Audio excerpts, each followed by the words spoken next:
രാഷ്ട്രീയ എതിരാളികളെ ഉന്മൂലനം ചെയ്യാനുള്ള കാടൻ ഗോത്രബോധത്തിന്റെ പക നിറഞ്ഞ മനസ്സാണ് കേരളത്തിലെ CPM നേതൃത്വത്തിനുള്ളത് എന്ന് കോടതിക്കു പോലും ബോധ്യമായിരിക്കുന്നു. അരിയിൽ ഷുക്കൂർ വധക്കേസിൽ CPM നേതാക്കളായ P ജയരാജനും TV രാജേഷും നൽകിയ വിടുതൽ ഹർജി കോടതി തള്ളി.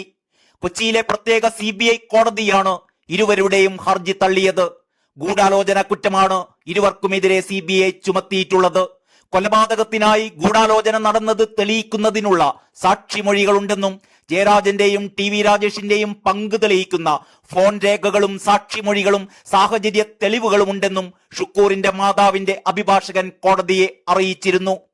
മുസ്ലിം ലീഗിന്റെ വിദ്യാർത്ഥി വിഭാഗമായ MSFന്റെ പ്രാദേശിക പ്രവർത്തകനായിരുന്ന ഷുക്കൂർ 2012 ഫെബ്രുവരി 20 കൊല്ലപ്പെട്ടത്.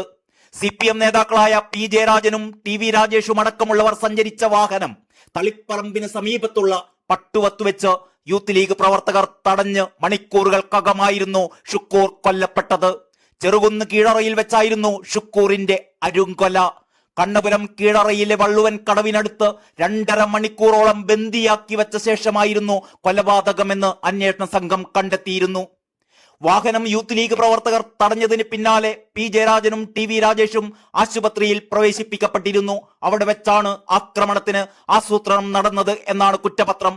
തളിപ്പറമ്പ് സഹകരണ ആശുപത്രി കേന്ദ്രീകരിച്ചാണ് CPM പ്രാദേശിക നേതാക്കൾ ആക്രമണത്തിന് ആസൂത്രണം ചെയ്തത് എന്നും ഇത് ജയരാജനും രാജേഷിനും അറിയാമായിരുന്നു എന്നും കുറ്റപത്രത്തിൽ പറയുന്നു. കഴിഞ്ഞ വർഷം ഡിസംബറിൽ വീണ്ടും അരിയിൽ ഷുക്കൂർ വധക്കേസ് ചർച്ചയായിരുന്നു.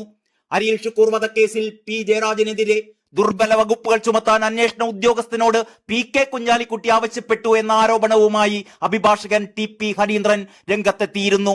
രാഷ്ട്രീയത്തിലെ കൊടുക്കൽ വാങ്ങലുകളുടെ ഭാഗമായിരുന്നു ഈ ഇടപെടലെന്നും ഹരീന്ദ്രൻ പറഞ്ഞിരുന്നു. ഷുക്കൂർ വധക്കേസിലെ കോടതി വിധിയോടെ കേരളത്തിലെ കൊലപാതക രാഷ്ട്രീയത്തിൽ CPM ഉന്നത നേതൃത്വത്തിനുള്ള പങ്ക് ഒരിക്കൽ കൂടി പുറത്തു വന്നിരിക്കുകയാണ് എന്ന് കോൺഗ്രസ് പ്രവർത്തക സമിതി അംഗം രമേശ് ചെന്നിത്തല പറഞ്ഞു.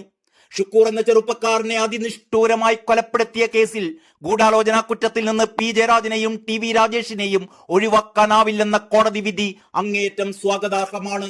കൊലപാതകങ്ങളിൽ ഉൾപ്പെട്ട നേതാക്കൾ എത്ര ഉന്നതരായാലും ഇരുമ്പഴിക്കുള്ളിൽ അടയ്ക്കുക തന്നെ വേണം. കാസർകോട്ടെ ഊർജ്ജസ്വലരായ കോൺഗ്രസ് പ്രവർത്തകർ കൃപേഷും ശരത് ലാലും ഇവരുടെ വധക്കേസിലും പ്രതി ചേർക്കപ്പെട്ടിട്ടുള്ള ഉന്നതരായ CPM നേതാക്കൾ ശിക്ഷിക്കപ്പെടുമെന്ന് തന്നെയാണ് ഞങ്ങളുടെ പ്രതീക്ഷ.